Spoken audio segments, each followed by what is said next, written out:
Masechet Baba Batra Daf Lamed Vav. We begin with 4 halachot in the name of Rav Yehuda, in the name of Rav. Amar Rav Yehuda, Amar Rav. Rav Yehuda taught in the name of his teacher Rav. Yisrael haba mechamat goy, harehu kegoy.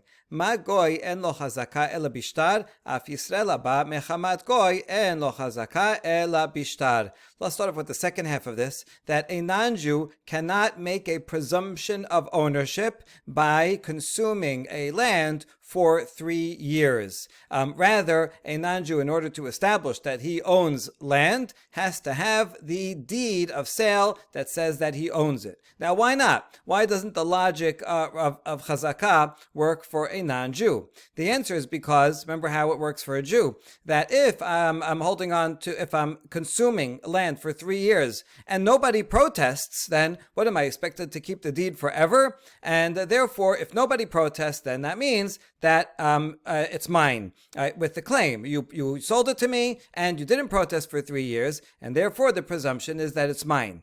Okay, that works for a Jew where one could expect that if it was his, he would protest. However, if it's a non-Jew, let's say, assuming Roman times, and some Roman comes and sits on your land, squats on your land, and starts consuming it, you may not want to go protest because the Romans are powerful. And if you protest, then they will turn violent, throw you into the government, kill you, whatever. So it could very well be that the true owner is not protesting when this non-Jewish Roman is sitting on his land. And therefore, the fact that this non-Jew is consuming a person's field for 3 years and there's no protest does not necessarily mean that he is the rightful owner. It could just mean that he is scary. We're going to see in a few minutes that would be true even for a Jewish guy who's like a mafia guy.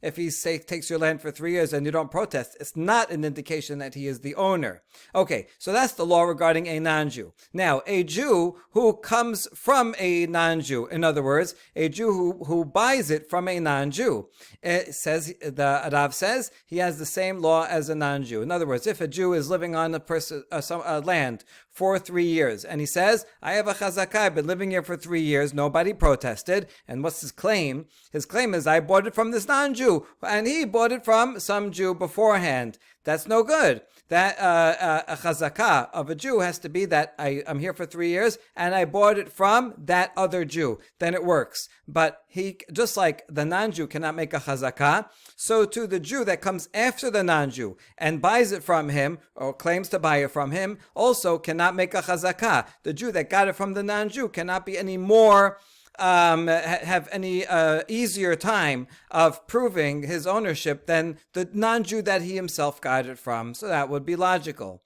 V'amar Rava, v'i amar Yisrael, ledidi amar li goy deminach zevana meheman. However, Rava limits Rav's ruling and says, if the Jew says that the non-Jew told me that he bought it from you, Jew, then the Jew is believed that this non-Jew bought it from the Jew, and therefore there would be a Hazakah. That's what Rava says. Now this logic doesn't make sense, so we challenge it. So is there any time, any case where if a non-Jew himself said something, we wouldn't believe him, but if a Jew said it in his name, then we would believe it? How is second-hand information ever any better than first-hand information? If you don't believe you don't rely on the words of the non-Jew himself to say, I bought it, right? And we don't, because we just explained how Hazakah of a non-Jew is not effective. So if we don't trust the words of the non-Jew, certainly we're not going to trust the words of a Jew his reliance is on that he heard it from the non-Jew. So how does that help? That's even worse. So that can't be what Rava meant. Ela amar Rava, I amar Yisrael, kame didi zebana goy minach, v'zabenani ali meheman, migod I bae amar le ana zebinta minach. Rather, this is what Rava said.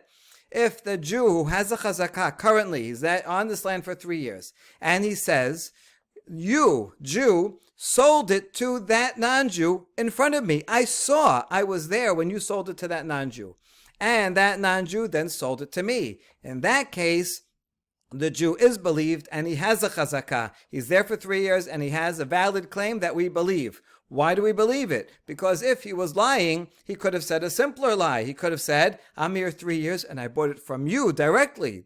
He could tell the Jew. And he could leave out the non-Jew intermediary altogether. Since we would have believed him if he said, I bought it from you, Jew, directly, we'll believe him also if he says, I bought it from that non-Jew who bought it from the Jew in front of me. That's okay. But if he can't say if he doesn't say no, it was in front of me, he just says, oh, this non-Jew told me he bought it from you. Well, that's nothing. That's no good. Because just like we wouldn't believe the non-Jew himself who has a Hazakah and says he bought it from a Jew, we certainly wouldn't believe the second-hand information of a Jew who received that information from the non-Jew. All right, that's the first halakha. ואמר רב יהודה, היימן דנקט מגלה וטוב ליה, ואמר, אזיל יגזרה לדקלה דפלניה, דזבנתה מיני, מהמן, לחשיף איניש, למגזר דקלה דלאו דילה. We saw this already once before. Rav Yehuda teaches that if a person goes and takes a sickle and a rope, either a rope or a blanket to catch the dates that are falling, and he's going to someone's date tree to harvest the dates, we believe him. He says, right, that this person sold me the right to harvest the dates for this season. We believe him. Why do we believe him? He doesn't have a document. He doesn't have proof. He doesn't even have witnesses, because we assume that a person doesn't have so much chutzpah to go march into someone's land and harvest the dates that aren't his. He must have a right to do so. That would mean that if we saw him sneaking in the middle of the night and taking a few dates, then we would say, oh, this seems like a thief. But if he's coming with his tools right in broad daylight, taking everything from the field, then we can assume that he in fact did buy the right from the owner. Ve'amar Rav Yehuda, Hayman de'achazik miguda de'arode ulbar, lahave hazakah. My tama, me'amar amar, kol dezara name arode achli le. Rav Yehuda says, if someone makes a hazakah, but not on someone else's entire field, but only from the fence and outwards. In other words, let's say a guy has a big field. Right? It's 100 meters. And at the edge of it, it's next to some wild forest. So the owner of the field, he puts a fence, but he's not going to put a fence all the way at the edge, because he knows that there's wild animals in the forest. And if he closes off his entire field, those animals, they're hungry. They're going to want to come in. They're going to break the fence or find a way through it. So he does something smart. He leaves, let's say, 10 meters of his field unfenced. And he withdraws the fence from his own border 10 meters, let's say. Okay, so now he has 90 meters fenced and 10 meters not fenced. So that's what the owner does. And it makes sense that he would do that. That way the animals come and they'll eat off of that, and then they'll leave the rest alone. Now, if a squatter comes and he consumes the produce in that unfenced 10-meter area, and he does that for 3 years, that does not make a hazakah. Why not? Because the owner says, well, everything I put there, the wild donkeys would have eaten anyway. So this guy wants to eat it. Okay, he's like a wild donkey. Let him eat it. And he may not protest the fact, since he gave up on that part anyway. Leave that to the animals. And this guy is eating some. Okay, let him eat it. And the fact that he didn't protest doesn't show that he's not the owner, and therefore that is not considered a chazakah. Ve'amar Rav Yehuda, achala orla ena chazakah. Tanyana mehachi, achala orla shivi'it v'kilayim ena chazakah. Rav Yehuda teaches that if someone has a tree within the first 3 years of it being planted, it's orla, it's prohibited to derive any benefit from anything that grows. So some guy plants a tree, and the first 3 years is producing a little bit of fruit, say, and someone else comes, a squatter, and he is enjoying that fruit for 3 years. That's not a chazakah, because all that fruit is prohibited. So you can't make a chazakah on prohibited fruit. You're not even allowed, no one is allowed to have that fruit. So he's already doing something illegal, so maybe he's stealing also. You can't make a valid chazakah by illegally deriving benefit from such fruit. So Rav Yehuda's statement was only about orla, and we have a braita that backs him up, and the braita talks about orla and adds also shivi'it. Let's say one of the years that he has a chazakah is a shivi'it year, when you're not allowed to benefit from, you're not allowed to consume and take for yourself what grows. So this guy's coming and he's taking, but that's not, a real owner would not take it. Or during Shavuot, you have to allow everybody equally to come take whatever they want. Or if it's if there's diverse seeds that are all mixed and grown together, that is also prohibited. And so therefore, deriving benefit, consuming something prohibited does not make a chazakah. That is Rav Yehuda's statement and the Braita as well. Interestingly, there are a couple of manuscripts that have the opposite ruling. Here we see ena is in the printed editions and most manuscripts, but there are a couple of manuscripts that say Hare zo chazakah. They say that it is a chazakah, and also in the Braita, Hare zo chazakah. Over here, Hamburg, which is actually considered the best manuscript, is self-contradictory. It says Hare ena chazakah, and then Natanya Mehachi. Hare zo chazakah. It is a chazakah. So you can see that there's some kind of mixing and matching of this in this manuscript. But in any case, the Rambam himself seems to have a manuscript that says Hare zo chazakah because he rules that it's okay. It does make a chazakah. And in that case, it would mean the opposite. Even though it's prohibited to consume the produce, okay, so you violated orla, you violated shiv'it, or you violated kelayim. Okay, you get a punishment for that, but you did consume the produce, and only an owner would consume the produce if the real owner should have protested, if so. And so according to that reading, it's actually the opposite. You can make a chazakah even with prohibited consumption. Amar Rav Yosef, achala shachat la vechazaka. Amar Rava, ve'i besavar mechoza kaima have hazaka. Rav Yosef says, if someone consumes fodder, in other words, he doesn't wait till something grows all the way, which is what a normal owner would do. You wait till it grows totally and ripens, and then you take whatever that produce is. If someone he waits till it grows a little and he already harvests it. Now it's not ripe, so it wouldn't be edible to humans, but it's okay as fodder for animals. That's not chazakah because that's not a normal way that an owner would harvest. Only someone who's like sneaking in and trying to take a quick buck would do that. And therefore, eating 3 seasons of fodder, taking it before it's ready, does not make a chazakah. Rava, however, says if that person, the squatter, is in this area of Mechoza, a certain valley, where that's what normal people do there, because of the nature of the area of that land there. It doesn't produce such great human food, and so everybody there makes feed for animals. Well, in that case, if someone is living there and they have 3 harvests of fodder, even though it's not ripe and it's only fit for animals, that is a chazakah, because that's the normal way that owners treat their land in that area. Amar Rav Nachman, tafticha la have hazakah, apek korah ve'ayil korah la have hazakah. Rav Nachman adds that if you have a land that has cracks in it, fissures, it's bad land, it doesn't produce much. I mean, you can plant some things there and you have a little bit of growth, but it's not much. That if someone does that for 3 years, they do not get a chazakah of presumptive ownership, because it could be that the true owner, he doesn't care about that land. It's such bad quality that he leaves it alone. He would just leave it empty. And he sees someone coming and growing a few things there. He's like, okay, let him grow, and doesn't protest. But the lack of protest does not indicate that he doesn't own it. He really does own it. He just doesn't care. And one day, if he's coming and says, listen, this is my land, now get off, we will believe the true owner, the original owner, and the guy that's been using it for 3 years is kicked off.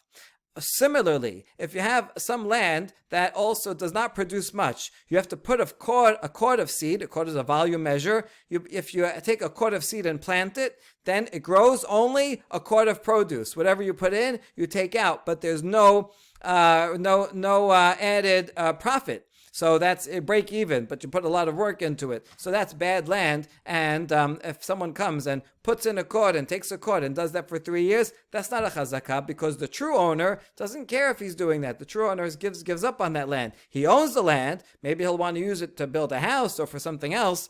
but he doesn't protest someone using it in the meantime, and therefore his lack of protest does not indicate that he's not the owner. He can go and take it back anytime. And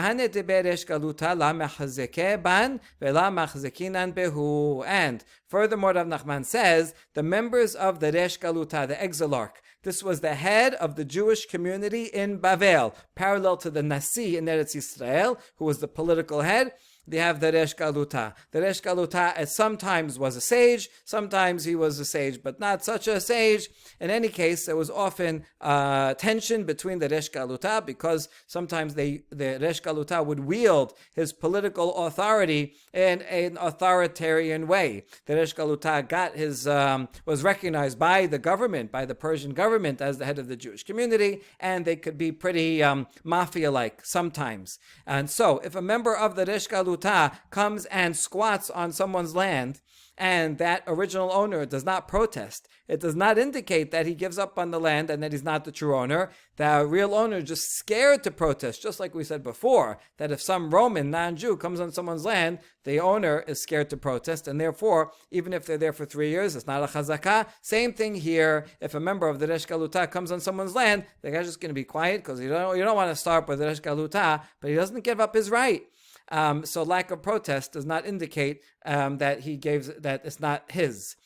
So that's one way. And the other way also is true. If a person goes and is dwelling on land that belongs to the Resh Galuta, then we do not assume that it's theirs, because the Resh Galuta is so wealthy, so they have so much land, and so if someone comes and is farming some part of their land, they don't care, they don't protest. Doesn't mean that they're not the true owners. It's just that they have so much land.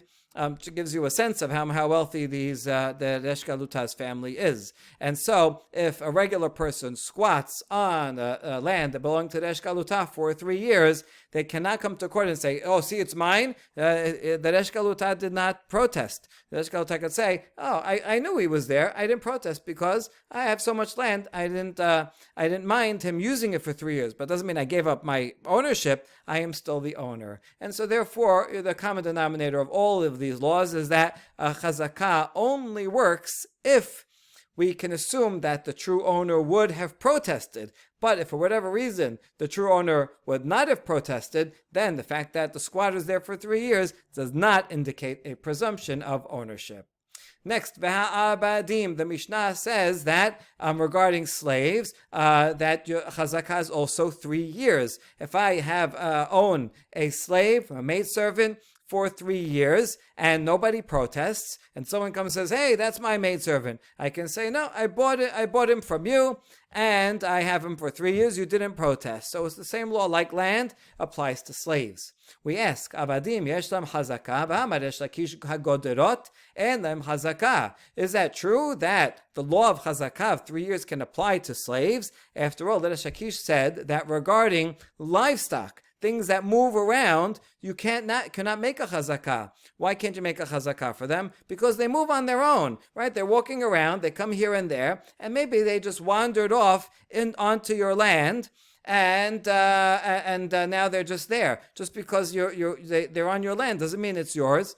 Maybe it just wandered there itself. Since that's true of animals, it's true of people as well. And so, just because you're holding on to the slave doesn't mean it's yours. Maybe the slave was walking around and ended up on your property. So, Resh Lakish says there's no chazakah for animals. That means it should not be a chazakah for slaves either. How come the Mishnah says there is?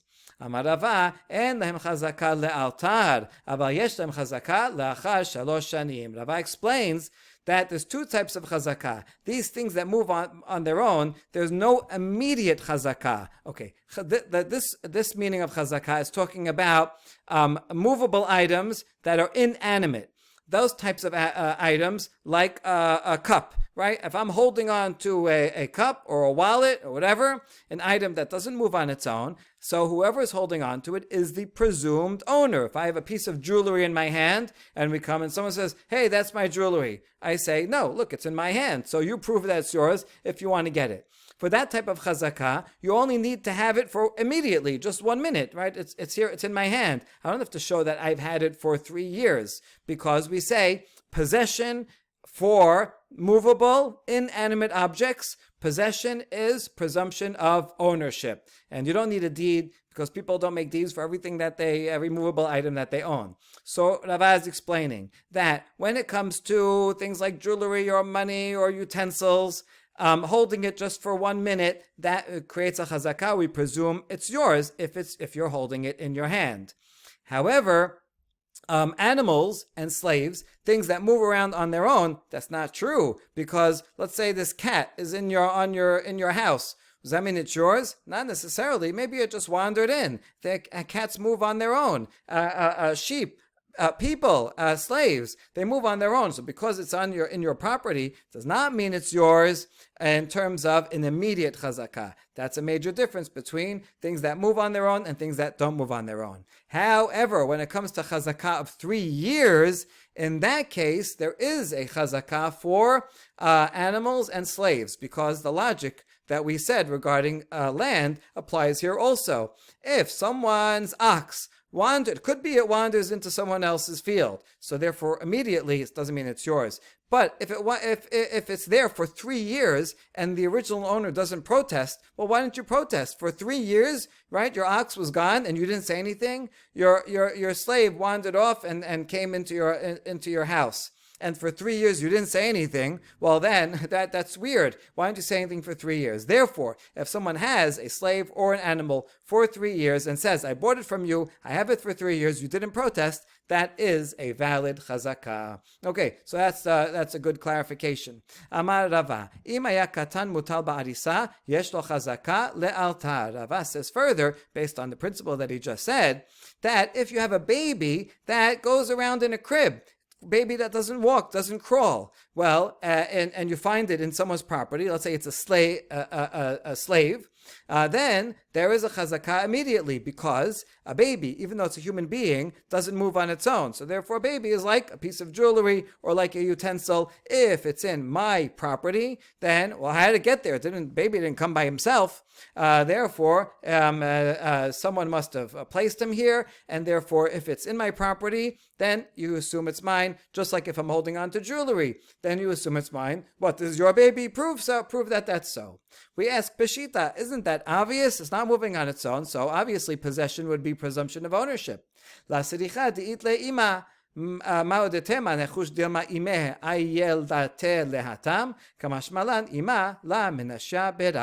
Oh, I still need to teach it because maybe this baby has a mother. Presumably it does have a mother, and the mother carries the baby around, and I would have thought that maybe the mother brought it. It's true, babies don't walk on their own, but mothers carry their babies, and maybe there was a mother and she was a maidservant, and she brought the baby to this home, and she was working in the home, and she forgot her baby there, and then she left, and now look, the baby's in my home, and I come and claim, the baby's mine. Look, it didn't come here on its own. But maybe that's not a chazakah, because babies are carried by their mothers, and so maybe it just the mother forgot the baby there. So I might have thought that because of that, possession of a baby does not indicate ownership. Kamashmalan, that's what Rava has to teach me, that it does indicate ownership. You know why? Because mothers don't forget their babies, right? Doesn't matter who it is, even if it's a maidservant or anything, mothers love their babies, and if they bring their baby somewhere and then they leave, they're going to take their baby with them.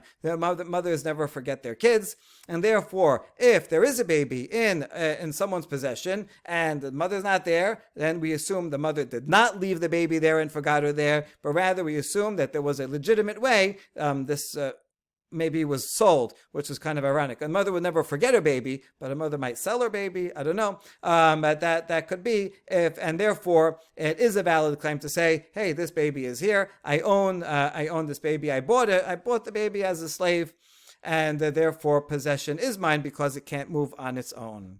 Hanhu izeh da'achalu chushla b'nehar de'ah. Atamare chushla tafsinhu v'hava kata'in tuba. Amar Abu Dishmoel yachol lit'on ad kedeh demehen. Di bayamar lekuchot hen beyadi. There was a case of some goats that went and ate some peeled barley in Nehar De'ah. This is barley that was left out in the sun so that it dries out. So then the peels fall off. And these goats came and ate a lot of barley in someone else's field. Now the owner of that barley grabbed the goats because these goats stole from him. And so he grabs the goats, he's holding on to them, and he's claiming a large amount of money. He said, we don't know how much barley there was, and he's claiming, let's say that there's $10,000 of barley that these goats consumed, and he's going to hold on to the goats and not give them back until the owner of the goats pays the $10,000. That's what he wants. So the case came to before the father of Shemuel as a judge,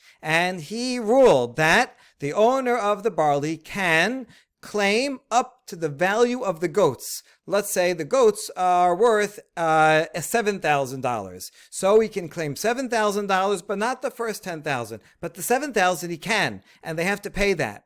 Why can he do that? Because the owner of the barley could have said that, oh, these goats are mine, since he had them in his possession, and possession means creates a Hazakah.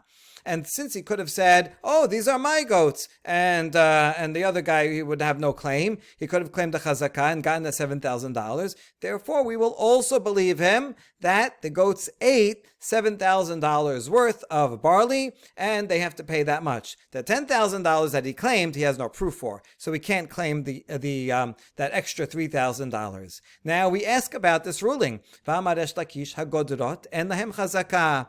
Didn't Resh Lakish say that animals that move around on their own, there is no immediate chazakah? For 3 years, yes, but immediate possession is not a proof of ownership. And he doesn't have proof, nor is he claiming that he had these goats for 3 years. He's just saying, look, I have them now, and so therefore they're mine. But maybe they just wandered in there, and so he could not actually have claimed that the goats are mine. So challenge to the father of Shemuel. The answer is Shana Izeh de Misira Liro'eh.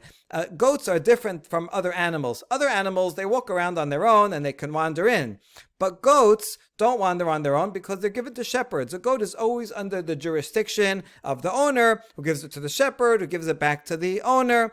And therefore, they would not have wandered off on their own. If this guy has possession of the goats, then we assume that the goats are his. In this particular case, the goats actually did wander. Maybe the owner didn't care and let them wander off and eat someone else's barley. But generally, goats do not wander, and therefore, possession of goats, and only goats, is considered a chazakah, like holding on to jewelry.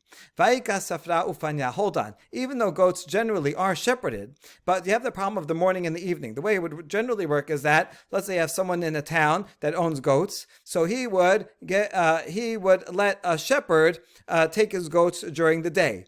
And the shepherd would get goats from a lot of different people, kind of like dog walkers. And the goats knew their way around in town. So they would, the owner would let the goats out in the morning, and the goats would go on their own to the house of the shepherd. And then the shepherd would take them out all day, going and grazing, and the shepherd would bring them back into the town in the evening, and they would find their way back home. So there is a time in the morning and the evening that the goats are wandering on their own, and therefore possession of them should not be considered chazakah, because maybe they just wandered into this particular person's property, and it doesn't mean possession of a goat. It should not be ownership. So we answer, we're talking about in the city of Nehar De'ah, where there are these Arab thieves that would steal goats. And they would do that even in the town. So in Nehar De'ah, they make sure to deliver the goats from hand to hand. They don't let them wander around at all, not even inside the town. Rather, the owner would hand it over physically to the shepherd, who would hand it over back at night. The goats were never unsupervised, and therefore they would not have a chance to wander around, and therefore possession of goats is considered a chazakah. Rabbi Ishmael Omer, Shelosha Chodashim. Now back to the Mishnah, where we saw standard chazakah is 36 months. However, for a field that depends on rain, there was a machloket. Rabbi Ishmael said it's enough to have 18 months, 3 months in 1 year, a full year in the middle, and then 3 months of the third year. Because you can grow produce, like barley grows fast, you can grow it in 3 months. So you can make a Hazakah of 3 consumptions, 3 harvests. And Rabbi Akiva said, no, even less. I could do it in 14 months. 1 month at the end of year 1, a full year in the middle, and 1 month at the beginning of year 3 is sufficient. Lema nir ika benaihu. Rabbi Ishmael asavar nir lahave chazakah. Rabbi Akiva asavar nir have hazakah. So what's the difference between them? What's the essence of their controversy? Maybe it's about plowing. Whether the question that we're going to deal with now is if someone just plows a field, he plows furrows in a field but doesn't plant anything, doesn't grow anything. Is that considered using the field sufficiently that would make a chazakah? Yes or no? So maybe that's the essence of their machloket. Rabbi Ishmael said, plowing is not enough. You have to grow something. So you need at least 3 months to grow something. And Rabbi Akiva says, plowing is enough. That's considered using it. You're a chazakah. No one protested, even though you plowed it. So that's a chazakah. And that's all why he says only 1 month, because it's not enough time to grow something, but it's enough time to make a furrow. So that doesn't make sense, because if Rabbi Akiva thought that just plowing a furrow makes a chazakah, then why would it need a month? You can plow a field in 1 day. It doesn't take that long. So we should say 1 day, a year, and 1 day. It should be a year and 2 days altogether. Rather,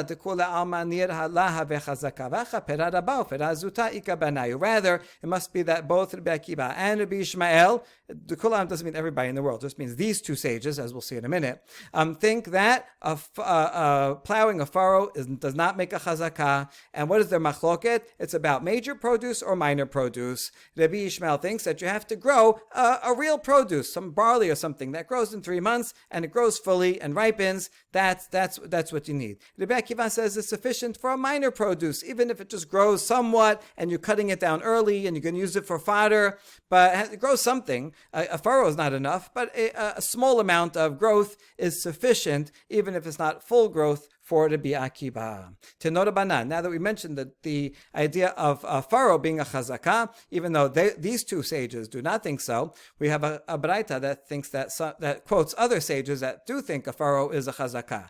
Tanur Banan, nir eno chazakah. ויש אומרים הרי זה חזקה. מה יש אומרים? אמר רב חיסדא רבי אחא היא דתניא נרה שנה וזרעה שתיים נרה שתיים וזרעה שנה אינה חזקה. רבי אחא אומר הרי זו חזקה. A Braita teaches that just digging a furrow is not a chazakah. That's Tanakama. But there is another opinion of Yesh Omrim that say it is a chazakah. Who is this Yesh Omrim? It's not named. Rav Chisda says that it is the opinion of Rav Acha, because in another Braita says that if someone made a furrow for 1 year and had a full harvest for 2 years, or he made furrows for 2 years, he plowed for 2 years and made a full harvest for 1 year. It's not in that order. It would be that he plowed year 1, made harvested it year 2, and plowed year 3. Even if he did in that order, it's not a chazakah. According to Tanakama, you have to have a full harvest all 3 years. And if you just plowed for any one of the 3 years, that's not a chazakah. That's Tanakama. But Rabbi Acha said it is a chazakah. Not if you plow it all 3 years. That's not a chazakah, because that's not normal. People don't do that. But normal owners will alternate, and they'll plant it 1 year and not plant it 1 year. In the year that they don't plant it, they still will make a furrow, because that's good. It's good to plow the land. It helps it grow more. So if someone plows, then plants and harvests, and then plows the 3rd year, that is a chazakah, because that is a normal usage, and therefore Rabbi Acha, he is the Tana that says that just making a furrow does make a chazakah, not all 3 years, but if it's alternating years, then that's fine.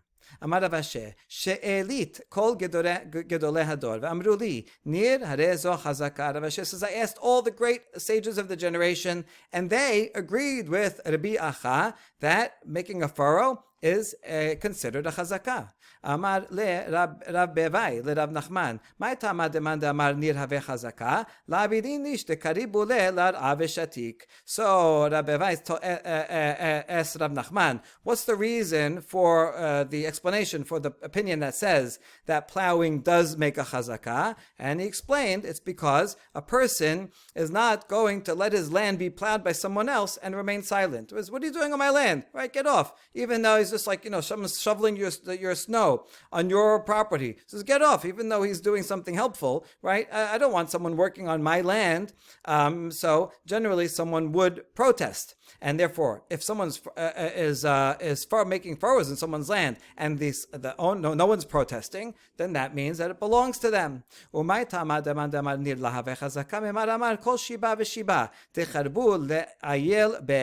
what's the explanation of the other opinion that says that plowing does not make a Hazakah? The owner would say, every clump of dirt that is entering the plow is great. Let him keep going. In other words, this guy is just improving the land. He's not getting anything out of the land, right? If someone wants to come shovel my snow, go shovel it, right? Oh, thank you so much. You're doing me a favor. So if someone comes in and takes produce from my field, then I'm going to protest. If I don't protest, then that means it's not mine. But if someone else is coming and improving my land and not taking anything from it, then why would I protest? I'll tell him, Chazak u'banu, thank you so much. So lack of protest of plowing does not indicate that it's not his. Shelachu le pene bene pum nahara le Rav Nachman bar Rav Chista. Yilamedenu rabenu nira have chazaka or la have hazaka. So the people in Pum Nahara asked Rav Nachman bar Rav Chista a question. Please tell us, is plowing a field, does that make a chazaka or not? Amar lehu, Rabbi Acha v'chol gedolei hador amre nir hare ze chazaka. And he answered, Rabbi Acha, we just saw in that braita, and all the greats of the generation said that that plowing does make a chazakah, right? This rabbi, Rabbi B, Rabbi C, Rabbi D, told them, look, all these great rabbis did so.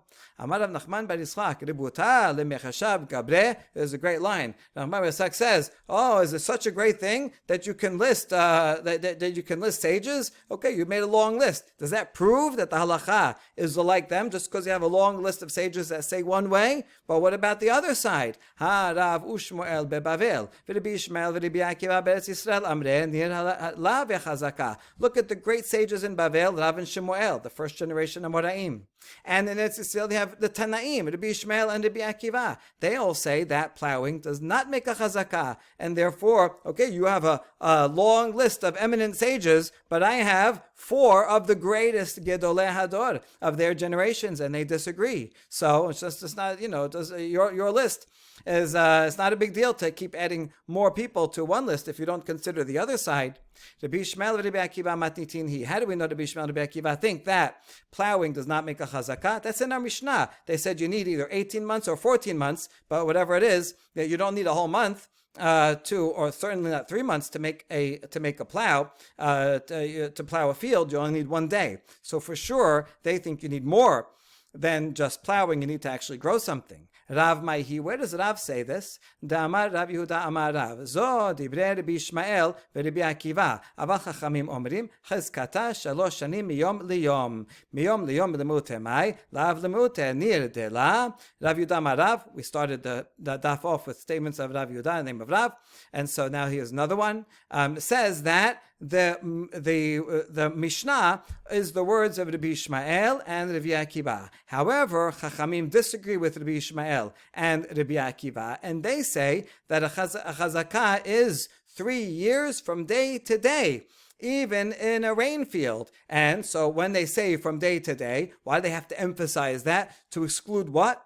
To exclude just making a furrow, right? It's not enough to have 1 year and 2 days. You need a full 36 months. So if Rabbi Ishmael and Rabbi Akiva, who said you need at least 1 month or 3 months in each year, that's already too much. You need that means enough to make a produce, and it's not sufficient just to have to plow a field. Certainly, Chachamim who say 3 years, that wouldn't be enough. And Rav is the one that quotes this that says the statement, so that it sounds like he agrees with Chachamim, and so certainly Rav does not think that plowing a field is sufficient. Shemuel Maihi, and where does Shemuel say that he agrees with this opinion, that plowing is not sufficient? Da Amar Rav Yehuda Amar Shemuel, Zo divrei Rabbi Yishmael v'Rabbi Akiva, Abal Chachamim Omerim, Ad sheigdor shalosh gedirot, v'yibsor shalosh besirot, v'yimsok shalosh mesikot.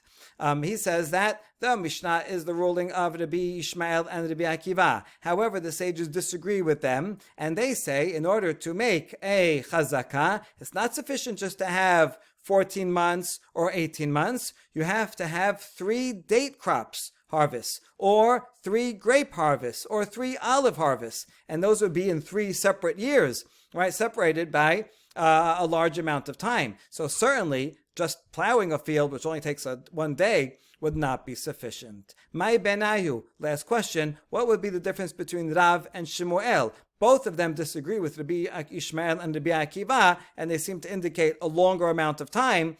But what would be the difference between Rav and Shemuel themselves? Amar Abaye, dekel na'ara ika benayhu she'oseh shalosh pa'amim bashana. The difference between them would be a young date tree. A young date tree produces dates a lot, and it makes 3 harvests. Okay, in this version, it says 3 times in 1 year, but that's not true. It doesn't produce 3 times in 1 year, and in fact, those words are only found in the early printed editions and put in parentheses in the modern Vilna, and are not found in any manuscript. Okay, so remove those words, it just means, without those words, a young palm tree is what is the difference. A young palm tree will have a harvest in year 1, and then year 2, and then early in year 3. You don't need a full 3 years. You can have less than 3 years. So according to Shemuel, as long as you have 3 harvests, and you can have 3 harvests in less than 3 years, if it's a young palm tree, that would be sufficient. According to Rav, you need a full 36 months